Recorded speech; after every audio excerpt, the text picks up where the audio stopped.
All right, let's talk about Istanbul. This is a city that literally stands with one foot in Europe and the other in Asia.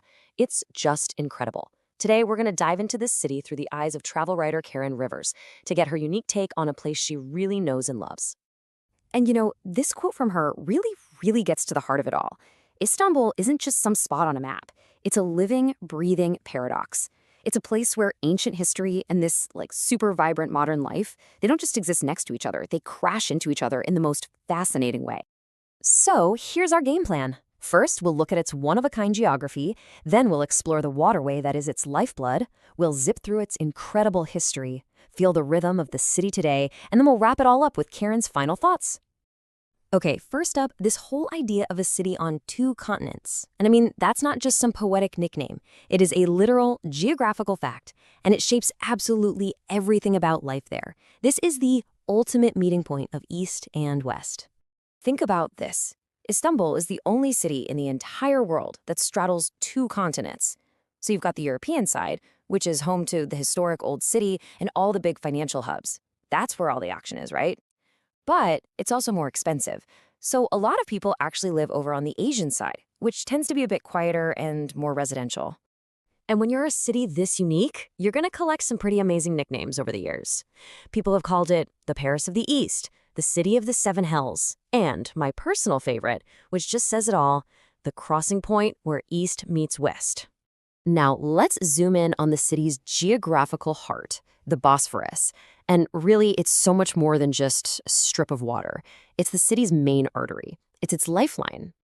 What's so wild is how the number 2 just keeps popping up when you talk about this waterway. First, and this is the big one, it connects two continents, Europe and Asia. But it doesn't stop there. It also connects two huge seas. You've got the Black Sea up north and the Aegean Sea down south. So it's this incredibly important shipping lane for the whole world. And this might be the most mind-blowing part. For so many people who live there, their daily life involves changing continents 2 times, every single day, just to get to work or to college. Can you imagine that commute? And this quote just perfectly captures that gap between the romantic idea and the day-to-day reality. Our author, Karen, thinks this daily continental hop is amazing. But, as she points out, for the actual commuters stuck in traffic on those bridges or packed onto ferries, yeah, the novelty probably wore off a long time ago. Okay, let's hit the rewind button and take a little trip back in time. We're going to do a super quick tour through the centuries of change that have made the city what it is today. So you have to wonder, how in the world does one single city end up with 3 different world-famous names? Well, that's what happens when you're basically the center of the world for more than 1,000 years. The story kicks off way back in the 600s BCE as a city called Byzantium.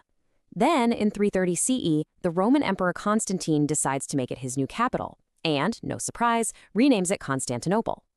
Fast forward another 1,000 years to 1453, Sultan Mehmed the Conqueror takes the city, making it the capital of the Ottoman Empire. And then finally, in 1923, with the birth of modern Turkey, it officially gets the name we know today, Istanbul. And the best part is, this history isn't just trapped in some dusty old book. You can literally see it and touch it, carved right into the city's stones. The Hagia Sophia is the absolute perfect example. I mean, it was built 1,500 years ago as this magnificent church. Later, it became a grand mosque, and today, it's a museum. It's like one building that tells the entire story of the city's shifting empires. But look, Istanbul is not a city that's just stuck in the past. Far from it. So let's shift gears and feel the pulse of the modern city. It's this chaotic, incredible mix of youth, art, and, yep, a whole lot of traffic. Karen Rivers paints this picture of these really stark contrasts. So on the one hand, you've got the maddening chaos of gridlock traffic and horns honking nonstop. But on the other hand, you can always find these little peaceful oases to escape to, like a quiet courtyard cafe or a neighborhood with hardly any cars at all. So what's fueling all this modern energy? Well, get this. The average age of the population in Istanbul is just 23 years old. 23! This is a city that is absolutely powered by young people, full of new ideas and ambition. And all that youthful energy spills over into this incredible cultural scene.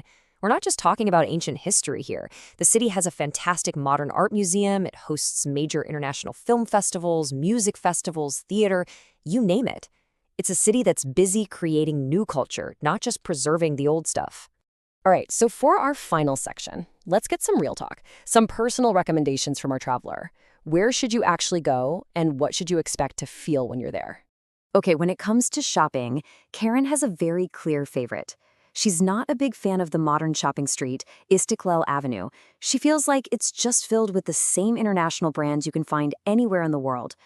But the Grand Bazaar? She says it's completely irresistible. She calls it a giant Aladdin's cave, just overflowing with treasures. And her final thought? Well, it really just says it all. Istanbul is a city of endless discovery. A place where there's always something wonderful waiting for you just around the next corner. It's not just a place to see, it's a place to feel. It's a powerful invitation, really, for all of us to go and find our own treasures in this incredible city on 2 continents.